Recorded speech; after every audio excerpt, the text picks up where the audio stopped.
When David and Guillaume got back in touch about making Detroit, I wasn't terribly surprised they decided to make it because the fan response was so intense. So it makes sense that they would choose to do that after the enthusiasm. It was a challenge, and it was just an interesting thing to get my head around how to approach this character now as a different, much older person, and whether or not she had changed. And I'm very happy to say that with Detroit, I've had the opportunity to see Kara grow so much more than I ever expected. You do the housework, the washing, you cook the meals, and you take care of... God damn it, where the fuck's the rat gone now? Alice! Alice! I mean, she starts out essentially how she does in Kara in a very, not robotic, but, you know, android other way, and getting to take this journey where she becomes more and more human as it goes on. You know, and as an actor, that's a wonderful exploration in every way, whether it's how she sits, her posture, how her voice changes, how emotions change, and how much emotion is based on things like empathy and social experience. And so having, you know, as much material as I got with David to have this huge, nuanced arc was really incredible. Why couldn't we just be happy? This experience has been quite different than the experiences I've had shooting film or TV or doing theater work. I have 83 dots on my face and a really flattering black wetsuit type thing, and you're jumping around with props, and it's kind of like being a 10-year-old imaginative kid, which is fun. There's 80 cameras around us. It's already lit. So we just shoot and shoot and shoot and shoot and shoot. There's no change of sets, there's no hair and makeup, there's no wardrobe, so we move really fast, and we'll go through about 35 pages in a day. Working in TV or film, we'll probably do 6 pages a day. It's kind of acting boot camp. It's like working out constantly. I mean, you're doing this thing, and then you got to do something that's completely other back to back to back. And so that kind of process of working is very challenging, but it's also very exciting because you just have to keep coming up with new ideas, and your head goes all over the place because you're trying to keep track of basically 4 different storylines for each different response. You shot that girl, for fuck's sake. It was a machine that looked like a girl. Yeah, I know what I should have done. I just told you I couldn't.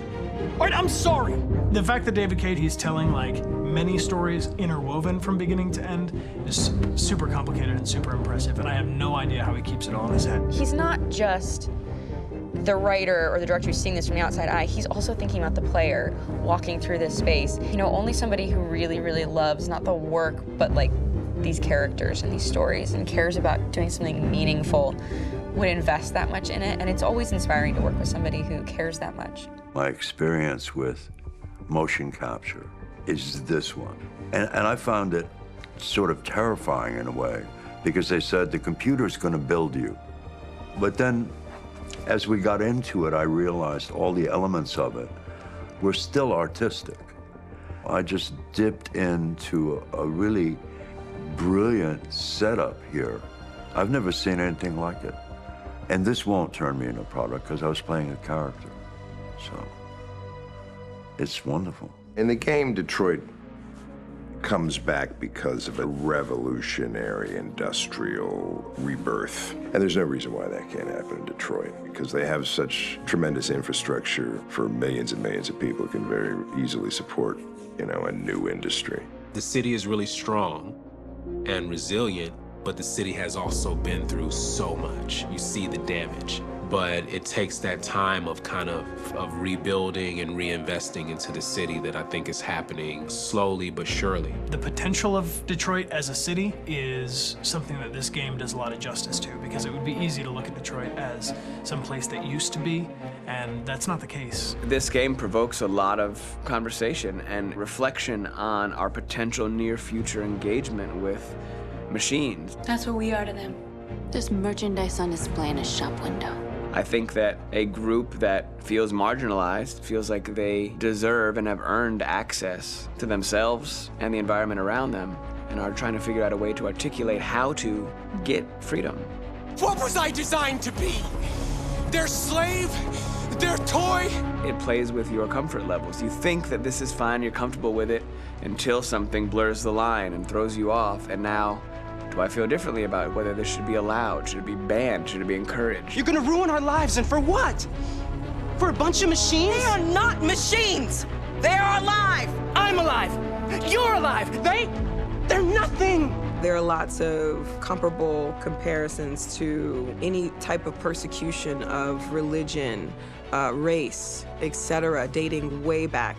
It can't just be a video game where you shoot 'em up or where people make these choices to do whatever.